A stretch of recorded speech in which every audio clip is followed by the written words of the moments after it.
Good morning student. Last class तक बेटा हमने व्यतिकरण की गणितीय विवेचना की सहायता से हमने ये चेक कर लिया था कि जो हमारी फाइनल स्क्रीन है उस पर कुछ चमकीली फ्रिंज और कुछ काले फ्रिंज, मतलब कुछ चमकीली लाइट और कुछ काली लाइट जिसकी इंटेंसिटी, जिसकी तीव्रता कम होती है, वो कंडीशंस हमने पता कर ली थी गणितीय विवेचना से। अब हमें ये पता करना है कि जो हमारी स्क्रीन होती है उस पर ब्राइट और डार्क दोनों तरह की फ्रिंजें बनती हैं, ठीक है ना। चमकीली और काली दोनों तरह की फ्रिंजें बनती हैं और वो क्रमागत रूप से हमने डबल स्लिट एक्सपेरिमेंट में किया था। यंग का जो द्विस्लिट प्रयोग था उसमें हमने देखा था कि पहले जैसे चमकीली फ्रिंज बनी ब्राइट, फिर उसके बाद डार्क, फिर ब्राइट, फिर डार्क, फिर ब्राइट, इस तरह से फ्रिंजें बनी थी, ठीक है ना। तो दो क्रमागत चमकीली या दो क्रमागत डार्क काली फ्रिंजों के बीच की जो दूरी होती है उसे बोलते हैं बेटा फ्रिंज चौड़ाई। इसको क्या बोला जाता है? फ्रिंज चौड़ाई। और वो देखो आपको डबल स्लिट, थ्री स्लिट जो प्रयोग था उसमें हमने देखा था कि हमारे पास दो स्लिट होती थी, S1 S2, और एक हमारा प्रकाश स्रोत। जो पहले पर्दे S एक छोटा सा स्लिट था जिसके छिद्र से गोलीय तरंगाग्र के रूप में स्लिट S1 S2 पर आपतित हुआ।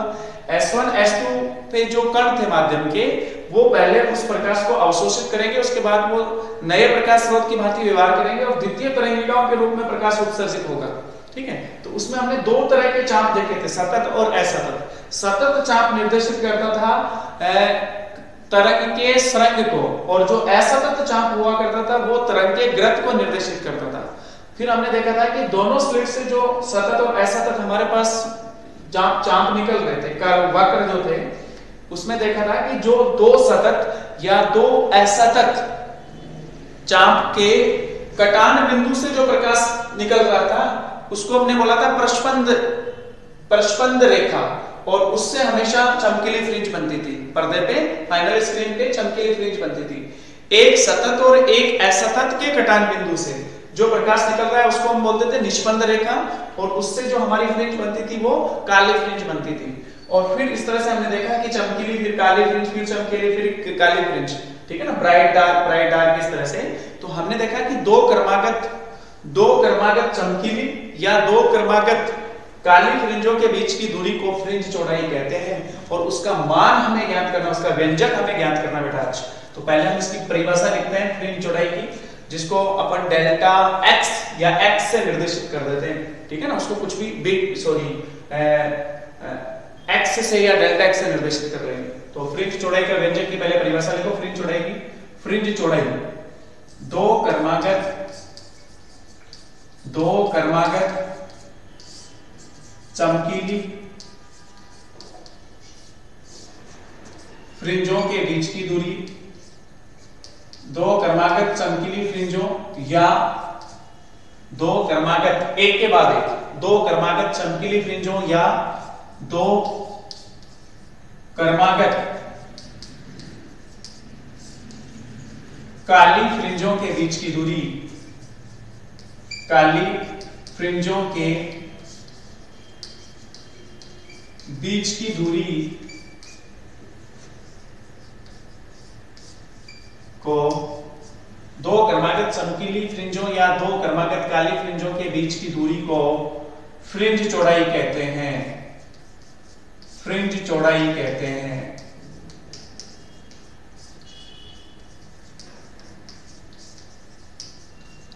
दो क्रमागत चमकीली फ्रिंजों या दो क्रमागत काली फ्रिंजों के बीच की दूरी को फ्रिंज चौड़ाई कहते हैं। देखो अपन प्रयोग करते हैं बेटा। जैसे मान लो आपका प्रकाश स्रोत इधर था, ठीक है ना, यहाँ पे प्रकाश स्रोत, और उस प्रकाश स्रोत के बाद आपने यहाँ डबल स्लिट दिखाई थी, ठीक है ना। तो जो आपकी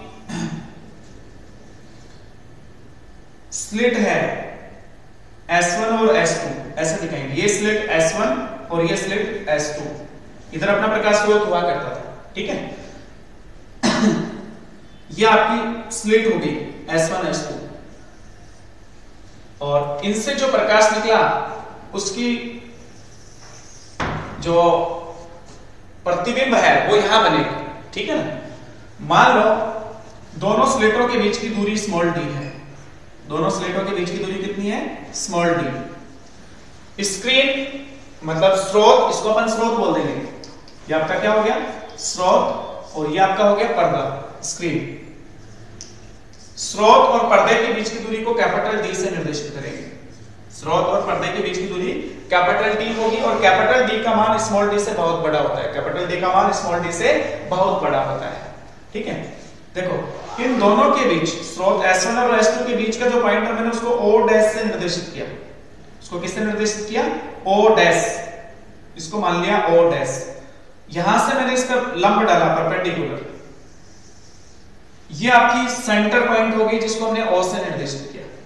यहां से आपने लंब डाला, माना कि O डैश से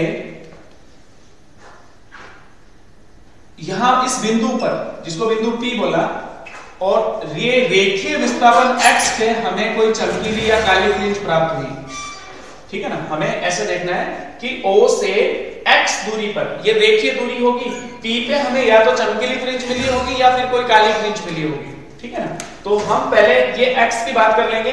मैं बोलूं कि ये जो कोण है ये अपना कोणीय, ये कोण जो है थीटा मान लिया। ठीक है ना, इससे कितने कोण पे है ये बिंदु P? थीटा कोण पे। ये आपकी रेखीय दूरी, ये आपकी कोणीय दूरी थीटा। कोणीय विस्थापन आपका थीटा है और रेखीय विस्थापन x है।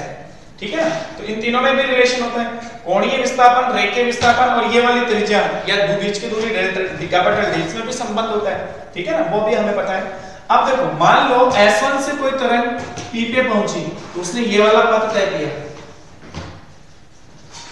S1P, और S2 से कोई तरंग गई होगी उसने ये वाला पथ तय किया S2P। ठीक है ना, ये वाला S1 से संगत कोई तरंग गई उसने पथ तय किया S1P, S2 से जो तरंग गई उसने पथ तय किया S2P। ध्यान से देख बेटा, इन दोनों के मध्य पथांतर है। S1P और S2 के बीच पथांतर कैसे ज्ञात करेंगे? पथ का अंतर, यहां से लंब डालेंगे इधर, यहां से क्या करेंगे? लंब डालेंगे। यहां से आपने लंब डाला है, ये कोण या इस बिंदु को आपने A से निर्देशित कर दिया, तो आपका जो पथांतर है वो S2 हुआ। अब ये दूरी और ये दूरी समान है, तो यहाँ पे जो हमें चमकीली या काली फ्रिंज मिलती है उसके लिए पथांतर डेल्टा S से निर्देशित कर लेते हैं। ये पथांतर डेल्टा S है, S2A। ठीक है ना, ये पथांतर आपका कितना है? S2A। हमने सीखा था कि चमकीली फ्रिंजों के लिए या संपोषी व्यतिकरण के केस में पथांतर लैम्डा का पूर्ण गुणज होना चाहिए, अर्थात L लैम्डा होना चाहिए, जबकि विनाशी व्यतिकरण में λ/2 का विषम गुणज होना चाहिए, अर्थात 2n-1 into λ/2। ये लास्ट क्लास में हमने सीख लिया था, जो हमें पता होना चाहिए। उसके बाद हम फ्रिंज जोड़ाई का व्यंजक ज्ञात कर लेंगे। देखो ध्यान से, इस कोण को आपने थीटा माना है। ये जो इससे तरंगे गई हैं ये तीनों आपस में एक दूसरे के समांतर है, ये तीनों आपस में एक दूसरे के समांतर है, ऐसे है। ठीक है ना, इधर जाके ये मिली है। तो ध्यान से देख बेटा, आपने बोला कि भाई ये कोण थीटा है, ये कोण थीटा है, ये वाला कोण थीटा लिया है। ध्यान से देख, तो ये कोण 90 माइनस थीटा होगा, ये भी थीटा होगा, ये 90 माइनस थीटा, ये भी थीटा होगा, तो ये 90 माइनस थीटा होगा। तो इस ये कोण थीटा है, ध्यान से देख, तो ये 90 माइनस थीटा होगा। ये वाला कोण क्या होगा? 90 माइनस थीटा, सॉरी ये कोण थीटा होगा, तो ये 90 माइनस थीटा होगा, ये थीटा। तो इस तरह से हमने देखा कि ये यहां से जो तरंग जा रही है S2P, तो ये इसके साथ थीटा कोण बना रही है, ये थीटा कोण, तो ये 90 माइनस थीटा, ये कोण 90 माइनस थीटा, ये परपेंडिकुलर लंब डाला है 90, तो ये वाला कोण भी थीटा होगा। ये कोण कितना होगा? थीटा। अब अपना काम हो गया कंप्लीट। ध्यान से देख बेटा, फ्रिंज जोड़ाई ज्ञात करनी है तो पहले हम पथांतर की बात करेंगे और पथांतर ज्ञात कर लेते हैं। ठीक है, तो पथांतर कैसे ज्ञात करेंगे?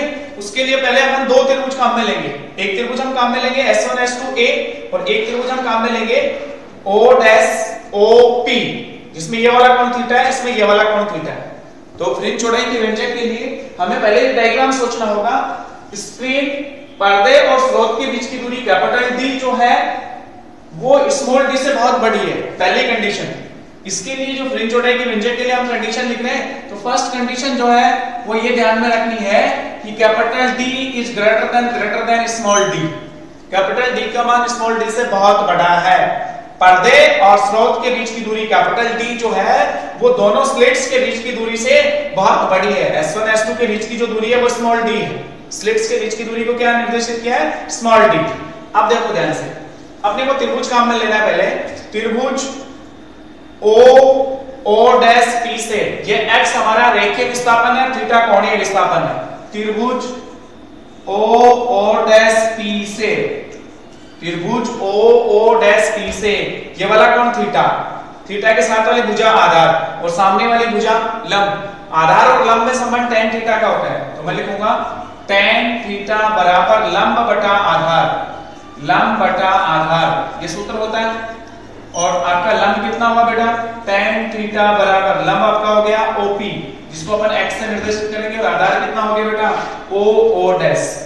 tan थीटा बराबर OP का मान कितना बेटा x, आपने लीनियर विस्थापन को x या y से निर्देशित कर लेते हैं, इस विस्थापन को किससे निर्देशित कर लेते हैं, x या y से। x बटा कैपिटल D, समीकरण संख्या 1, x बटा कैपिटल D, ये x आपका लीनियर विस्थापन, जहां पे चमकीली या काली कोई फ्रिंज की हम कल्पना करेंगे कि सपोज यहां चमकीली फ्रिंज बनी है या काली फ्रिंज बनी है, उसकी बात करेंगे। इसी प्रकार आपको त्रिभुज काम में लेना बेटा S1 S2a, हमें पथांतर निकालना है डेल्टा S। त्रिभुज S1 S2a से, ध्यान से देखो, ये कौन 90 डिग्री, 90 डिग्री के सामने वाली भुजा करण और थीटा के सामने वाली भुजा आधार, आधार सॉरी थीटा के सामने वाली भुजा लंब, लंब और करण में संबंध होता है sin थीटा का, sin थीटा बराबर लंब बटा करण, लंब बटा करण। अब ध्यान से देखो, मान रख लो sin थीटा बराबर लंब, सोचो कितना है S2a, थीटा के सामने वाली भुजा लंब और 90 डिग्री के सामने वाली भुजा करण, तो S2a तो आपका हो गया लंब और करण क्या हो गया S1 S2, तो sin थीटा बराबर S2a, इसको अपन डेल्टा S मान रहे हैं, ये हमारा पथांतर है डेल्टा S, डेल्टा S पथांतर, तो इसकी वैल्यू अपन ने डेल्टा S पुट कर दी upon S1 S2 d, small d, ये आपका क्या हुआ स्मॉल d, ठीक है ना, दोनों स्लिट्स के बीच की दूरी। तो ये समीकरण संख्या हो गई 2। चूंकि थीटा जो है, ये जो कोणीय विस्थापन है वो बहुत अल्प होता है, क्योंकि ये बीच की दूरी है ना बहुत ज्यादा है, तो थीटा का मान बहुत अल्प है, थीटा का मान बहुत अल्प है, इसलिए sin थीटा बराबर tan थीटा बराबर थीटा, sin थीटा थीटा के बराबर होगा, tan थीटा भी थीटा के बराबर होगा, sin थीटा भी थीटा के बराबर होगा और tan थीटा भी थीटा के बराबर होगा। अगर ऐसी स्थिति है तो tan थीटा sin थीटा के बराबर, मतलब बायां पक्ष बराबर, तो इन दोनों का दाहिना पक्ष भी बराबर, इसलिए समीकरण 1 व 2 से, समीकरण 1 व 2 से दाहिना पक्ष बायां पक्ष बराबर, तो दाहिना पक्ष भी बराबर, आप लिखोगे डेल्टा S बटा स्मॉल d बराबर x बटा कैपिटल D, डेल्टा S बटा स्मॉल d बराबर x बटा कैपिटल D।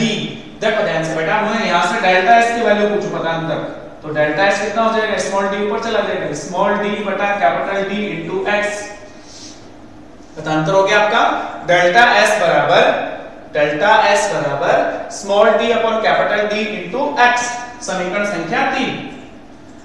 अब देखो हम फ्रिंज चौड़ाई की गणना करेंगे, ठीक है, और यहाँ जो फ्रिंज होगी, यहाँ जो चमकीली फ्रिंज होगी वो कौन सी होगी, पहली दूसरी तीसरी, तो उसको हम एनवी फ्रिंज मान लेंगे, उसको हम क्या मान लेंगे एनवी फ्रिंज।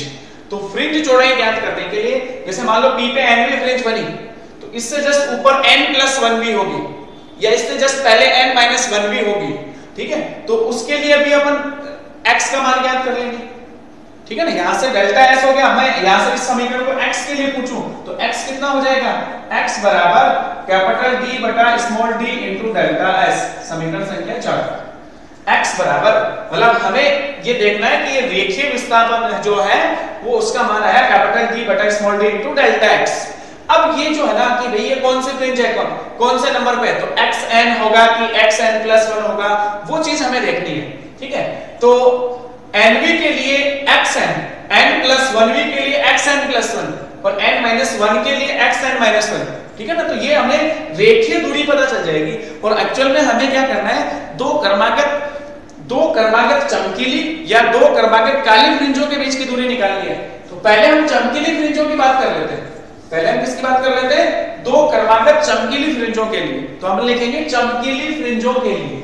फर्स्ट अपन कैलकुलेट कर रहे हैं चमकीली फ्रिंजों के लिए, चमकीली फ्रिंजों के लिए फ्रिंज चौड़ाई निकालेंगे अपन, फ्रिंजों के लिए, चमकीली फ्रिंजों के लिए अगर मैं आपसे पूछूं पथांतर जो है वो एल लैम्डा होगा। एनवी फ्रिंज के लिए बात करें अपन, एनवी फ्रिंज के लिए पथांतर क्या होगा, डेल्टा एस एल लैम्डा। चमकीली फ्रिंजों के लिए दो तरंगों के मध्य पथांतर लैम्डा का पूर्ण गुणज होता है। तो चमकीली फ्रिंजों के लिए चूंकि डेल्टा एस का मान जो है वो एल लैम्डा होगा, और ये कौन सी फ्रिंज के लिए है, एनवी फ्रिंज के लिए। एन का मान 1 तो फर्स्ट फ्रिंज के लिए लैम्डा, दूसरी के लिए 2 लैम्डा, तीसरी के लिए 3 लैम्डा, एनवी के लिए एन लैम्डा। तो डेल्टा एस का मान यहां रखेंगे तो एनवी फ्रिंज जो है उसके लिए रेखीय विस्थापन, एनवी फ्रिंज के लिए, एनवी फ्रिंज के लिए रेखीय विस्थापन या वो रेखीय जो दूरी है, रेखीय विस्थापन, क्या मैं उसको xn लिखूं, उसको क्या लिखूं, xn, कैपिटल D बटा small d as it is, capital D बटा small d as it is, और पथांतर क्या लिखेंगे, n लैम्डा। समीकरण संख्या 5। एनवी फ्रिंज के लिए रेखीय विस्थापन xn का मान आपने लिखा बेटा कैपिटल D बटा स्मॉल d, डेल्टा s को आपने पुट कर दिया n लैम्डा। अब या तो आप क्या करो, n-1 इससे जस्ट पहले वाली, या तो आपको इससे जस्ट पहले वाली या जस्ट ऊपर वाली के लिए अपने को ये रेखीय विस्थापन ज्ञात करना है, तो कोई सा भी कर सकते हो। आप चाहो तो पहले वाली निकाल सकते हो, इससे जस्ट पहले वाली n-1 भी होगी और इससे जस्ट ऊपर वाली n+1 भी होगी। आप कोई सा भी ले लो, जैसे मैं बोलूं n-1 भी फ्रिंज के लिए, फ्रिंज के लिए रेखीय विस्थापन, रेखीय विस्थापन n की जगह क्या पुट कर देना है, n-1, तो उसको लिखेंगे बेटा xn-1 equals to capital D बटा स्मॉल d, n की जगह पुट कर लो n-1 इनटू लैम्डा। समीकरण संख्या 6। अब आपको फ्रिंज चौड़ाई निकालनी है, चमकीली फ्रिंजों के बीच की दूरी, ये nv ये n-1 भी दो क्रमागत है, एक ऊपर एक उससे जस्ट पहले, तो दो क्रमागत फ्रिंजों के बीच की दूरी वही हमारी फ्रिंज चौड़ाई होती है, उसको हम बीटा से निर्देशित करते हैं, ठीक है ना। उसको हम किससे निर्देशित करते हैं, बीटा से। अतः चमकीली फ्रिंजों के बीच की दूरी, ये एनवी फ्रिंज का रेखीय विस्थापन, ये n-1v का, तो इसमें से जब इसको माइनस कर देंगे तो हमारी फ्रिंज चौड़ाई आ जाएगी। अतः चमकीली फ्रिंजों के लिए फ्रिंज चौड़ाई, टॉपिक तो वो है ही अपना। अतः फ्रिंज चौड़ाई, फ्रिंज चौड़ाई जिसको अपन बीटा से निर्देशित कर सकते हैं, बीटा बराबर xn-1, बीटा बराबर xn-1, xn का मान 11 और xn-1 का मान 11, इसमें से इसको माइनस कर लो, आंसर आ जाएगा। देन बीटा बराबर xn का मान कैपिटल D बटा small d into n lambda, minus xn-1 का मान कैपिटल D बटा small d n-1 into lambda. कुछ कॉमन ले लो, बीटा बराबर small lambda capital D upon small d common है, यहां पे बचा n माइनस n+1,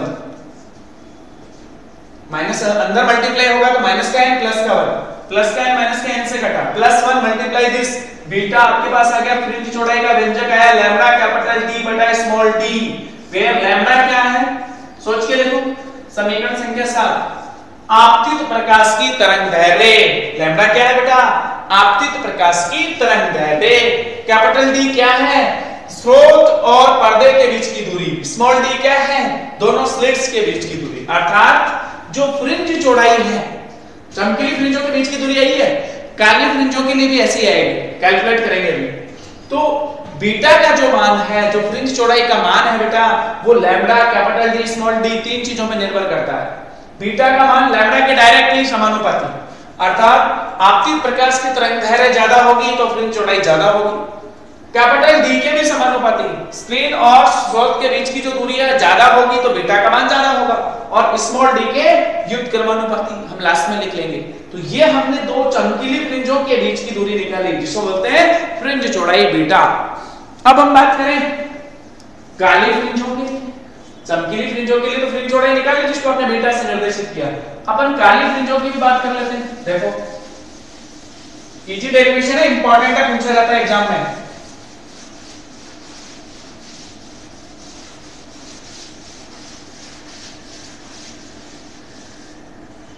सेकंड इसी में चमकीली फ्रिंजों के लिए ऐसे लिखोगे, काली फ्रिंजों के लिए, चमकीली जिनकी तीव्रता ज्यादा होती है, काली फ्रिंजों के लिए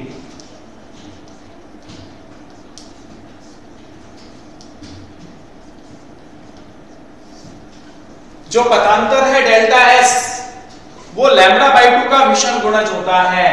पथांतर डेल्टा एस बराबर 2n-1 इंटू लैम्बडा बाई 2, ये पथांतर होता है।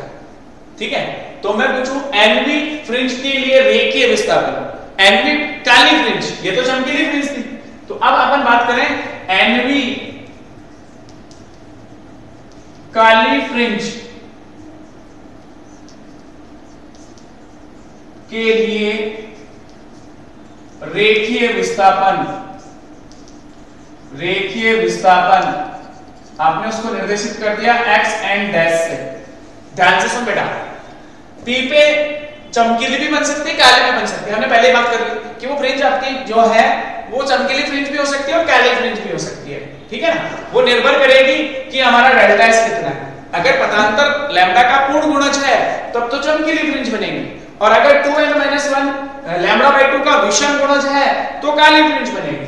तो उसको हम निर्देशित करेंगे x डैश n से, कि मान लो nवी फ्रिंज के लिए रेखीय विस्थापन x एंड डैश, ठीक है ना, ये जो दूरी है रेखीय विस्थापन वो x एंड डैश है। तो क्या होना चाहिए, फॉर्मूला क्या था आपका, कैपिटल D बटा स्मॉल d इनटू पथांतर डेल्टा s, डेल्टा s का मान लिया 2n-1 इनटू लैम्बडा बाई 2, समीकरण संख्या 8। इसी प्रकार मैं या तो जो काली फ्रिंज है उसके नीचे ले लूं पहले वाली, या जस्ट ऊपर वाली, जो मर्जी है वो ले लो, जो मर्जी है वो ले लो। जैसे मैं इससे पहले वाली मान लूं, इसी प्रकार n-1वीं काली फ्रिंज के लिए रेखीय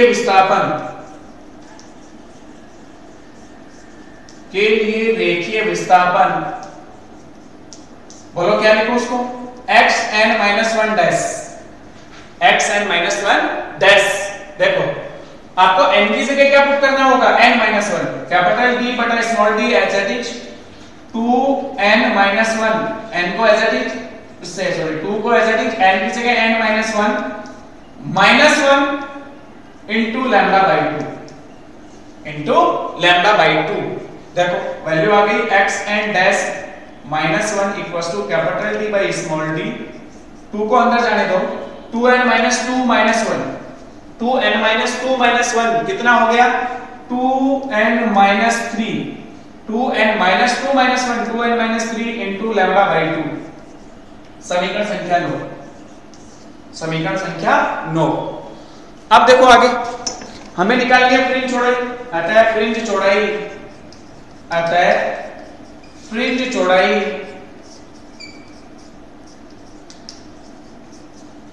बीटा बराबर, इसको भी अपन बीटा से निर्देशित करेंगे, बीटा डैश लिख दो, बीटा डैश बराबर xn, ये nv उससे पहले वाली n-1वीं काली फ्रिंज, तो x dash n minus xn-1 dash, इसमें से इसको माइनस कर दो, इसमें से इसको माइनस कर दो, आंसर आ गया। देखो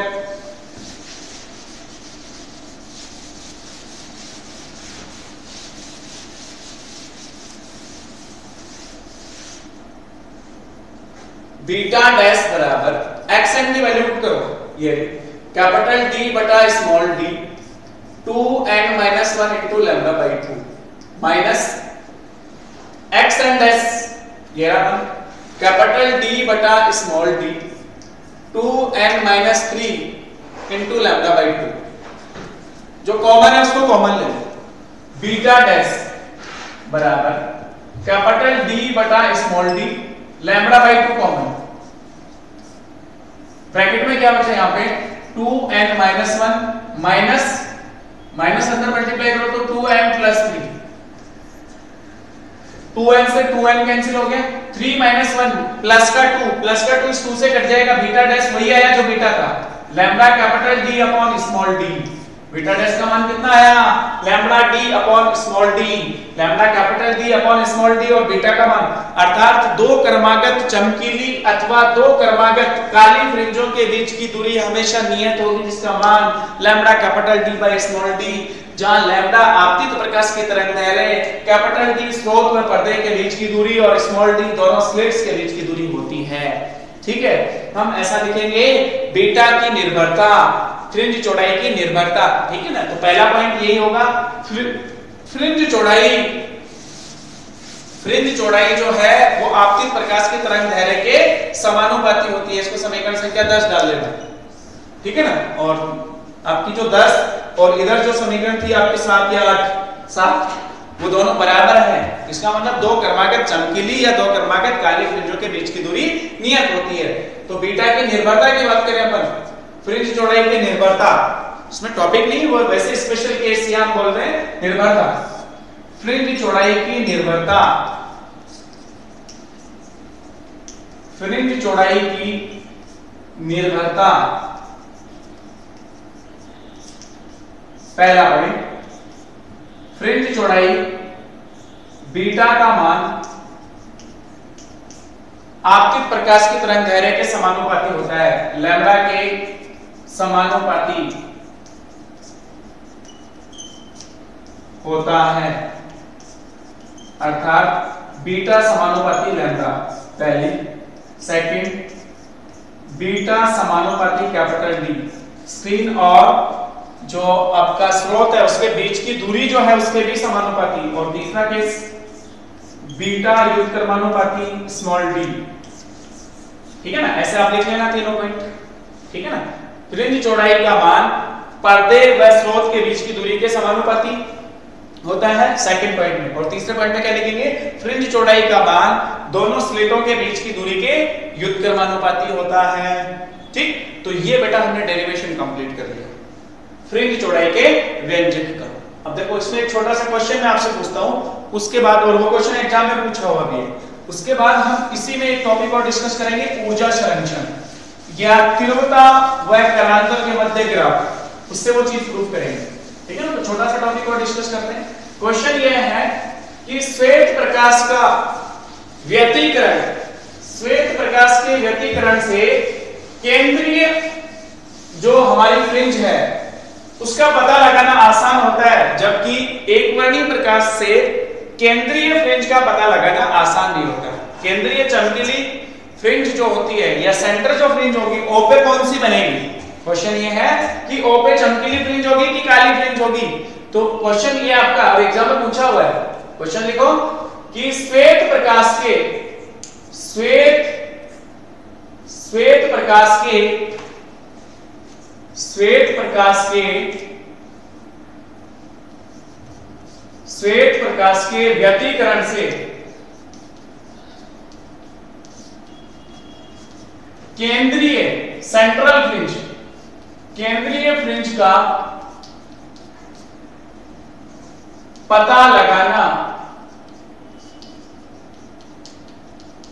आसान होता है,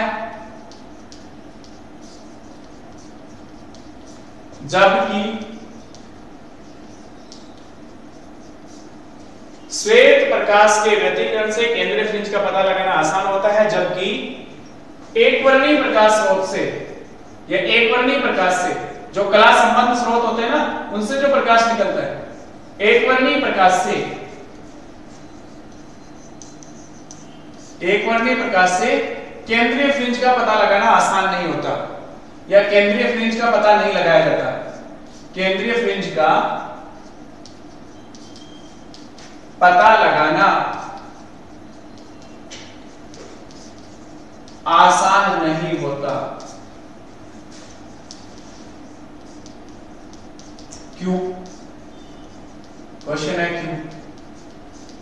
आंसर सोचो, आपको लिखना है, मैं बोलूंगा क्या। देखो, श्वेत प्रकाश के जब व्यतिकरण की बात करेंगे तो हमारा यहाँ पे जो आपतित होगा स्लिट्स पे S1 S2 पे, वो श्वेत प्रकाश आपतित किया। तो श्वेत प्रकाश वाली स्थिति में क्या होता है बेटा, जो केंद्रीय फ्रिंज है O पे जो फ्रिंज बनती है वो श्वेत प्रकाश ही होती है।